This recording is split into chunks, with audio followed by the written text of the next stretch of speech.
தமிழ்நாடு மற்றும் புதுச்சேரியில் புதுவிதமான ஒரு மோசடி நடத்தப்பட்டுள்ளது. 2000, 5000 முதலீட்டில் லாபம் கொட்டுவதாக சொல்லி பல கோடி வசூலிக்கப்பட்டுள்ளது. செல்போன் செயலி மூலம் நடத்தப்பட்ட மோசடியின் முழு விவரம் இதோ. செல்போனில் வந்த ஒரு விளம்பரத்தை நம்பி ஆயிரக்கணக்கானவர்கள் பணம் செலுத்த மொத்தத்தையும் சுருட்டிக் கொண்டு அதன் நிர்வாகிகள் தலைமறைவாகிவிட்டனர். இது குறித்த விசாரணையை புதுச்சேரி போலீசார் தொடங்கி இருக்கின்றனர். செல்போனில் OAG என்ற ஆப்பில் முதலீடு செய்தால் பல மடங்கு லாபம் கிடைக்கும் என விளம்பரம் வந்திருக்கிறது.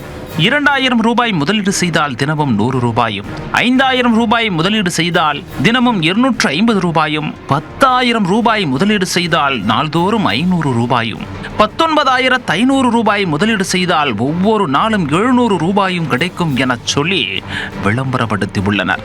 அதை நம்பி ஒரு சிலர் கடந்த 3 மாதங்களாகவே பணத்தையும் அனுப்பி இருக்கின்றனர். அவர்களுக்கு சொன்னபடியே முதலீடு செய்த தொகைக்கு ஏற்ப பணம் தினமும் வந்து கொண்டிருந்தது. இந்த ஆப்பில் முதலீடு செய்தால் நிறைய பணம் வருகிறது என நண்பர்கள், உறவினர்கள் என மற்றவர்களுக்கும் எடுத்துச் சொல்லி அனைவரையும் அவர்கள் முதலீடு செய்ய வைத்திருக்கின்றனர். முதல் 2 மாதங்களுக்கு முதலீடு செய்த தொகைக்கு ஏற்ப தினம் தினம் பணமும் வந்திருக்கிறது. பின்னர் திடீரென வாரத்தில் ஒரு நாள் வெள்ளிக்கிழமை அன்று 7 நாளைக்கும் சேர்த்து பணம் அனுப்பி இருக்கின்றனர். கடந்த 2 வெள்ளிக்கிழமை அரசு விடுமுறையாக இருந்ததால் பணம் அனுப்ப முடியவில்லை என்று காரணம் சொல்லி தாமதப்படுத்தி உள்ளனர். அடுத்த சில வாரங்களும் பணம் கொடுக்காத நிலையில் பணம் கட்டியவர்கள் புதுச்சேரி இணையவழி குற்ற காவல் நிலையத்தில் புகார் அளித்துள்ளனர். செல்போன் செயலியை தொடங்கியவர்கள் யார், பணம் எந்த வங்கிக் கணக்கிற்கு அனுப்பப்பட்டுள்ளது போன்ற விவரங்களை தற்போது போலீசார் சேகரித்து வருகின்றனர். புதுச்சேரியில் மட்டும் 1000க்கும் மேற்பட்டவர்கள் புகார் கொடுத்த நிலையில் தமிழகத்திலும் பல ஆயிரம் பேர் இதில் முதலீடு செய்திருப்பதும் தெரிய வந்திருக்கிறது. இதைத் தொடர்ந்து புதுச்சேரி இணையவழி குற்றப்பிரிவு போலீசார் ஒரு எச்சரிக்கை பதிவையும் வெளியிட்டிருக்கின்றனர்.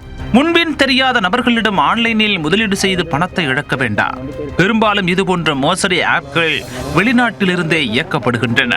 கடந்த சில மாதங்களாக இதுபோன்ற பல்வேறு ஆப்களில் முதலீடு செய்து பல கோடி ரூபாய் இழந்த போதும் அதிக லாபம் கிடைக்கிறதே என்று நம்பி மீண்டும் மீண்டும் பொதுமக்கள் முதலீடு செய்து பணத்தை இழந்து வருகின்றனர்.